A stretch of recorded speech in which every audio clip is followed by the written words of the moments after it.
Hi, everybody. Welcome to the Live Your Best Marriage podcast. I'm your host, Whitney Shio. And I'm your host, Bessa Shio. And of course, this is a place where we believe that all the marriages out there have a chance to be awesome and fulfilling. Oh, yes. Every marriage has a chance to be awesome and fulfilling. That's right. And you guys can always reach out to us on social media. I'm at Whitney Shio on Twitter. And I'm at Bessa Shio on Twitter. Yep. And also you can always find us on Facebook, which is Facebook.com/LiveYourBestMarriage. Yes, you can like us on Facebook so that you can stay up to date with all the stuff we're doing, all the latest blog posts, and we have a lot of encouragement that we have to offer there. And, of course, you guys can always go back to the place where it all started, which is LiveYourBestMarriage.com/blog. Oh, yes. Yes. So what are we talking about today, Whitney? So, today as we were browsing things that are trending on Twitter, I found this really cool thing, a tip, actually, how to keep a relationship new. Yes, hashtag how to keep a relationship new. Yes. And don't forget the hashtag. yes. So, and which I think is really, really awesome, because for people who have been married for a few years or more, they might be wondering, okay, what can we do to make it more like the way it was in the beginning? Yes, how to freshen up things, how to make everything brand new. Right. So it's like how you used to be when you were dating, right? Yeah, because, in the beginning, it was all about the excitement and just that weak in the knees kind of feeling that you had when you were around each other. Yeah. But then after a couple years, everyday life just kind of starts to get into the way. Yeah, kind of take over. And you develop this routine that is like, okay, I'm not sure if the excitement is here. The love is still here, but what about the excitement? Okay. So, what do you think are some of the ways that we can shake things up? I think there's something you brought up once. I don't know if it's in this podcast or you're just telling me, but you've always brought up an issue of controlling for new. Mm-hmm. Yeah. Controlling for new. Yeah. And there's somebody who said that you should have in your back pocket, or just have somewhere where you have a card and you have maybe the new events that are coming up in town, maybe the new plays that are coming up in town, maybe the new, maybe a new restaurant that you've never been together. Yes. So instead of going to the same old old restaurant that you've gone for the last 10 years and everybody in the restaurant knows about you, and you don't even have to say what you want to order. It's just they know you, and they're just gonna give you what you always order. Right. But jazz things up, and maybe once a week or maybe once every month, go to a new place that you have never gone, maybe a side of town that you have never been, and just try to be a little bit spontaneous and keep everything new. Right. That's really, really great advice, because I actually got the idea of Control for New from a life coach. Okay. Back in 2012, and it's one of the best pieces of advice I've ever received, because the idea is you and your spouse can go to a restaurant that you've never gone to every single week, just try something different, and then if you run out of restaurants, start doing activities. Yes. Whether it's, I don't know, if you've got plays, movies, if there's a rafting course, kayaking, or rock climbing, anything, any adventure, anything that would be an adventure to you guys. Yes. Something that maybe would be a little bit scary to try. Yeah, something like you've never done. Yeah, I know for me, we haven't tried rock climbing yet, but I know for me that would be super scary. But the reason we say it needs to be something new is it's such a great way to shake things up. Because if you think of whatever your routine is Monday through Friday, I don't know what kind of jobs everybody has, or whatever, but I know, because when we started this, I was staying at home full time and Pesa was working full time. Yes. And so it was a huge blessing for me to have something to look forward to every Friday night. I knew we were going to drop the kids off. Yes. For the date night. Yeah, and have a date night. Yeah. So I literally could not wait for Friday to get here. And so we still do this. Yes. We've tried all kinds of different things. We've taken a communication training. We've done leadership trainings. We've done the restaurant thing. We've done the exercise thing. We've gone to the gym together. Just all kinds of stuff. Yes. There's really no right or wrong way to do it, but if you can try as much as possible to make sure that it's something new. Yeah. Something that you've never done something before. New yes. to you, Mm-hmm. then it's just a really awesome way to escape the routine. Drum, yes. Yeah. Yes. The usual. So that's... So just to keep everything fresh, to keep everything new, always have, you say control for new. Yeah, control for new. And I guess the reason why they call it control for new is because we can't control everything that happens in our day. We don't really have a say if, everything that happens at our job or everything that our kids do. No, we don't. But we can definitely decide, okay, I want to go and try this new thing, this new sushi place, or I want to go and try these dance lessons. Yes. Or just, And that actually brings Yeah. I'm sure there's some scientific way to describe it where you are bringing more endorphins or whatever just to... Oh, yeah. Yeah. So there's actually a scientific way that just by going to new things, you are creating that new spark. Right. Yes. Right. And so I know, just speaking from my experience, I know that there was nothing that I needed more than something to shake things up as a stay-at-home mom, because my routine was just very much the same. So is this the same? What if somebody wasn't a stay-at-home mom, and what if somebody their life is pretty exciting? Does this also apply to them? I think it applies to everybody, really. I think that it can be helpful to anybody who wants to use it. And now I have people tell me that my life is exciting, but I'm like, I still feel like there's a routine. I still feel like there's a lot of stuff that I'm like, okay, it would be nice if we could take a vacation right about now. I still have those moments. Okay. So it's because now I've switched from being a stay-at-home mom to we run our business together. So I'm out and about attending a lot of meetings. Yes. And Pesa was telling me how exciting my life is just a few days ago because I was being featured in Glamour magazine. So I definitely was very happy about that. But again, I mean, even with all the hustle and bustle, I still would like those moments where I can go and take a swimming class with my husband on a Friday evening. Because now we're getting into the really, really hot days of Kansas, the Kansas summer. Yes. And so there is nothing more relaxing than a pool in the evening in Kansas that has been sitting in the sun all day long, and then now it's in the shade. The water is still warm, but it's just, for me, that's just a really cool thing. Yes. So yeah, I mean, I totally think that this would be awesome for anybody, regardless of what your schedule looks like or what things you're doing. What really. activities you do during the day. Yeah. Yes. I would totally recommend trying this.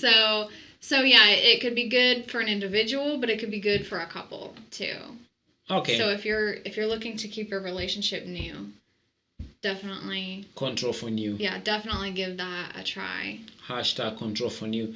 And then you can also be doing some of the things that you are doing while you are dating, because again, sometimes after you get married or you be in a relationship for a long time, things start getting lame.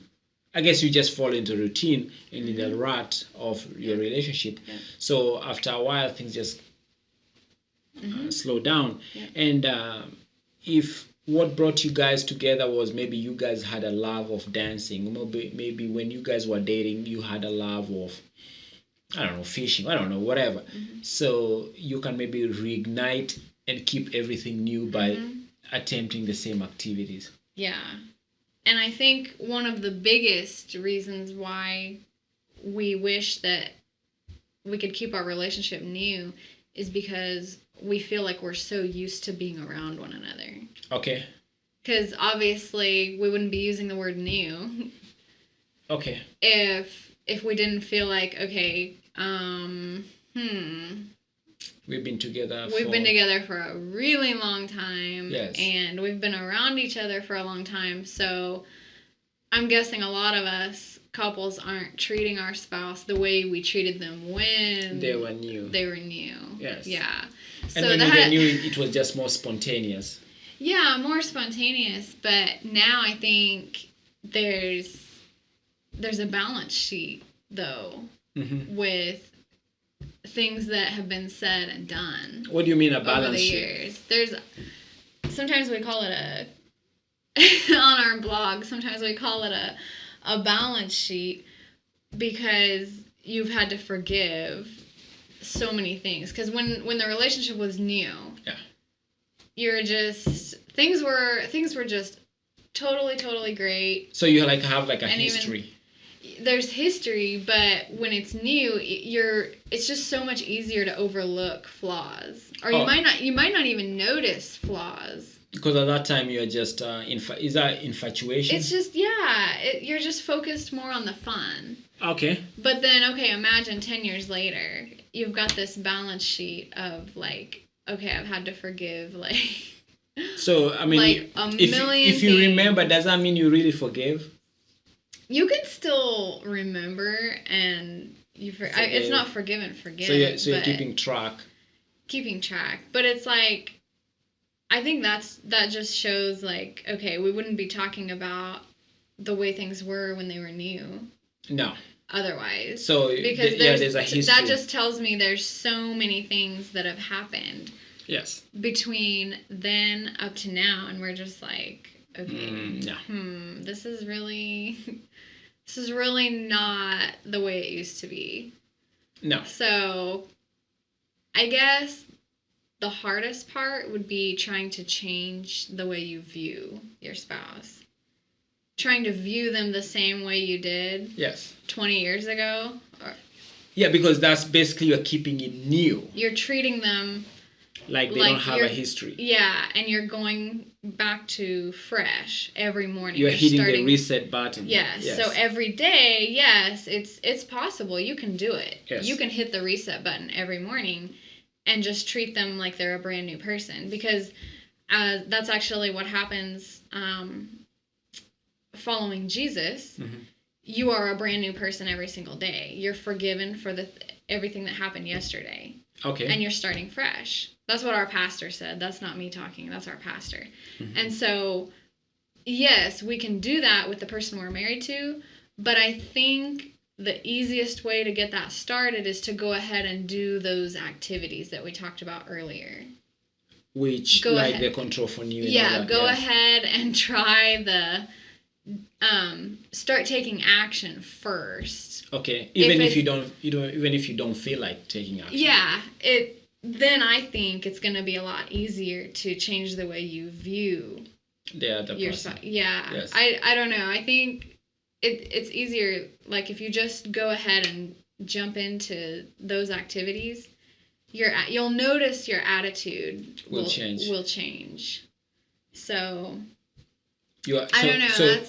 So basically, instead of changing the person or forgiving or forgetting everything you did or everything they did, just start doing the control for new. Just start doing the activities, and some of the activities are like holding hands and stuff like that. Right. And I mean, if you think about it in terms of, okay, why do so many relationships end then? Mm-hmm.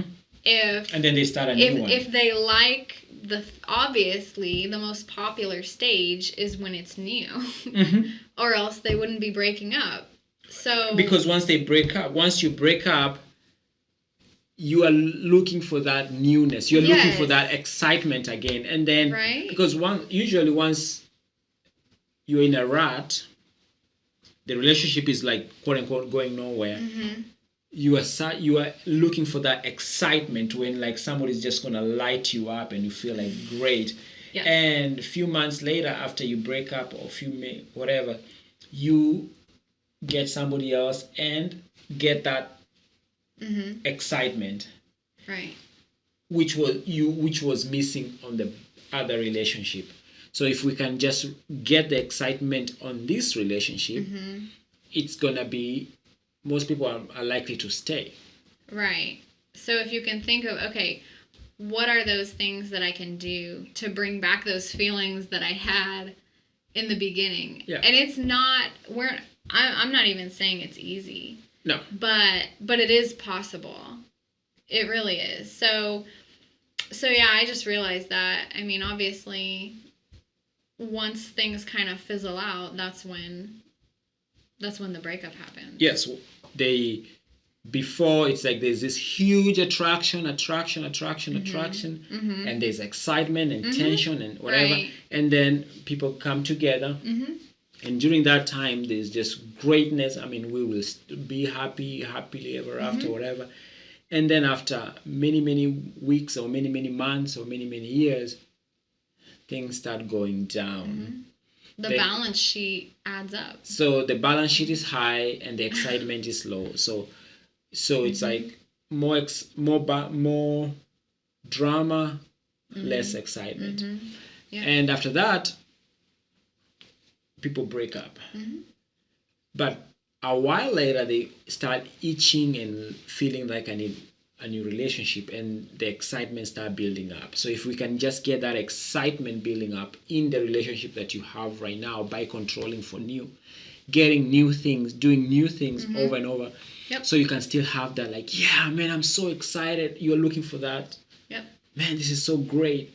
You are more likely to weather a lot of storms with that. Yes. Absolutely. And I actually found this really cool thing on I've never been to this site. It's called sorry to butcher it, daringtolivefully.com. So they had an article called Keep Your Relationship Strong. And I love the 3-day gratitude plan. Wow. I've never heard of this one, and I really love it. So they're saying that on day 1, you should find 3 qualities that you love about your partner and focus on those 3 qualities for the entire day. Okay. So I think that sounds so like 3 qualities that you love about your partner. Yeah. So give me an example. What do you love about me? So, okay, I love that you're a really great dad. I don't know why he's laughing. Great dad. By the way, it's Oh, just things about your character? Yes. Oh, well, I guess I translate that to be... Okay, no, whatever. Okay, about you, your character. I mean, isn't that what they're talking about then? Okay, you're loving. You're intelligent. Is intelligent one? I don't know. Does that count? Yeah. I don't know. Yeah. I'm not intelligent. No. So intelligent, and I would say caring. Okay. Yeah, caring. So I should spend a whole day thinking about those 3 things. Those 3 qualities. Okay. So, do you have 3? Yes, I have. You are beautiful. You are very compassionate. Okay. And very loving. Okay. Yeah. So we share one. We're both loving. Yeah. Okay. Aw, yes. Isn't that nice? Yes. Okay, so day 2, identify 3 things that irritate you about your partner, and then forgive them for those things. Okay. So what Okay. irritates me? What irritates you about me? So you go first this time. You go first this time. You go That first. wouldn't be fair because I went first last time. Okay. So what irritates me about you? So I said you are very compassionate. Mm-hmm. So you are very compassionate and very loving. Mm-hmm. Now, on the flip side, because you are very compassionate and very loving, Yes. you get hurt easily, Mm-hmm. and sometimes it's hard to go through a project with. Mm-hmm. Sometimes it's hard to go through a project because somebody said something and that hurt you, and now we have to stop. Mm-hmm. Yes. It's true. We've actually talked about this before. Yes. It's true. Yes. Yeah, and we've also... So I'm glad you brought that up because he just mentioned the great part about being compassionate is you are very loving, you're very caring, you're very... That's obvious. But then the downside to it is I get offended. I take things very personally. Mm-hmm. And things bug me. Yeah. Very easily. And so I'm glad he brought that up because we have talked about your greatest strengths also being your greatest weakness. Yes. At the same time. So that's really really interesting. And so what's my... So you just named one. Okay, I guess we'll just pick one. One, yes, because of time. Okay. Because of time. Yeah, that's the reason. I would say that sometimes it's hard for me to get my point across. Mm-hmm. And you have made it very clear to me that I need to say it more than once. Yeah. So that you can get it. And so for me, I think I just feel like, okay, if I say something once, a person should just know. They should just get it the first time. Yeah. So that's yeah. So that's my issue. In a perfect world, Yeah. they would, but And I've also heard our pastor say this too. Mm-hmm. He said that wives need to realize that just because you say something once and he doesn't do what you want, don't take it as he doesn't want to do it. Maybe No. he didn't really didn't even know you said it. Yeah. You you need to say, go ahead and mention it again.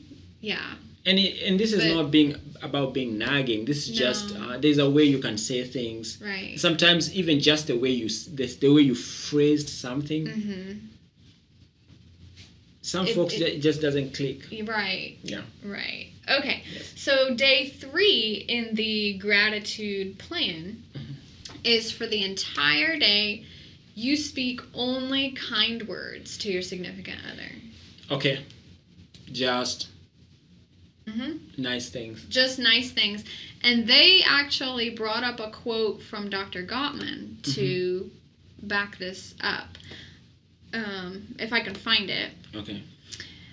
They said, Dr. Gottman states that couples who are able to avoid saying negative things or insulting things during a discussion actually end up having a happier marriage. Okay. So day 3, you'll spend the whole day only saying nice things to your spouse. So day 1, you're dealing with their positives.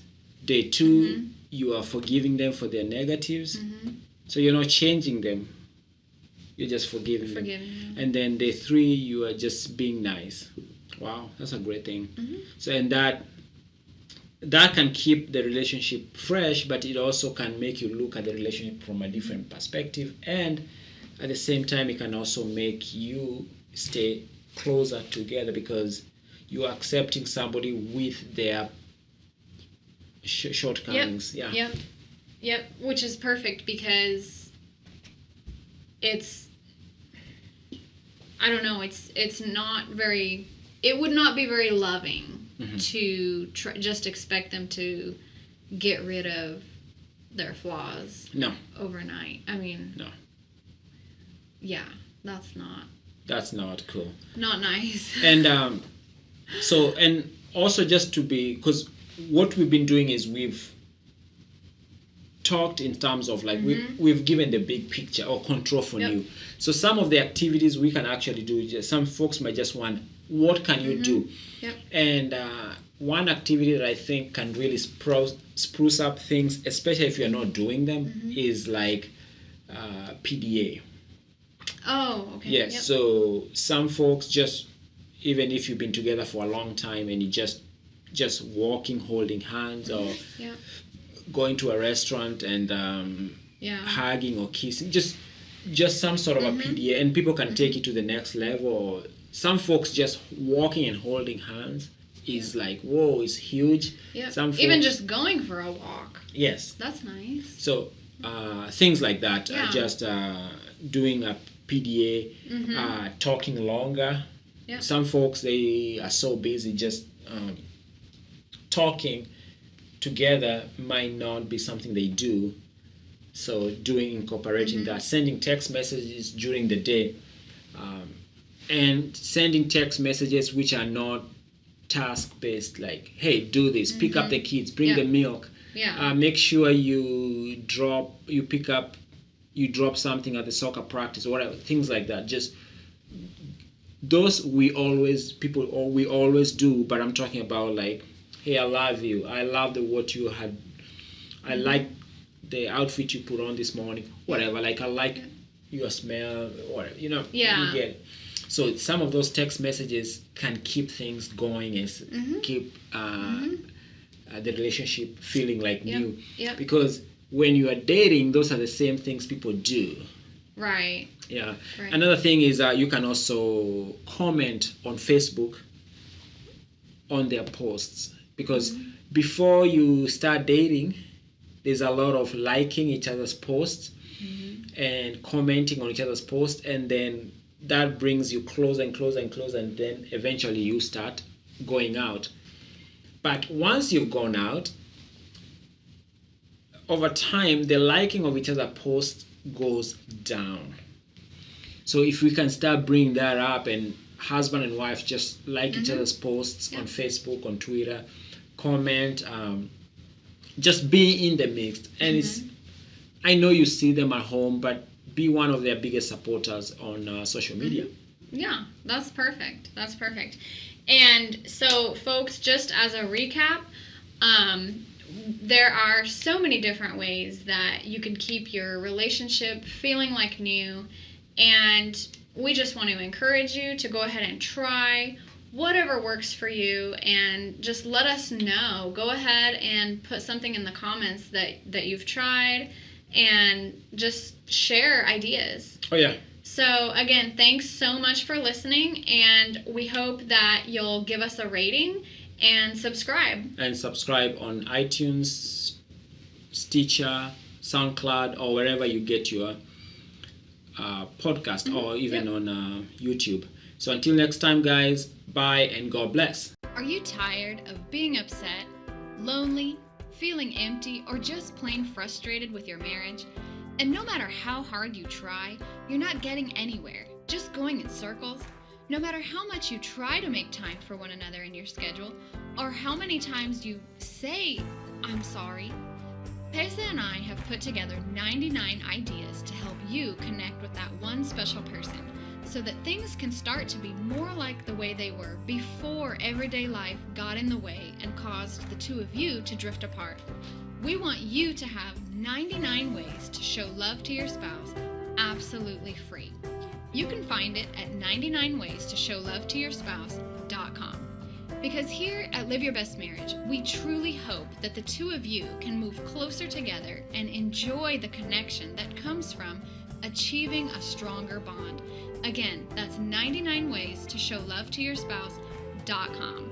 That's the number 99waystoshowlovetoyourspouse.com.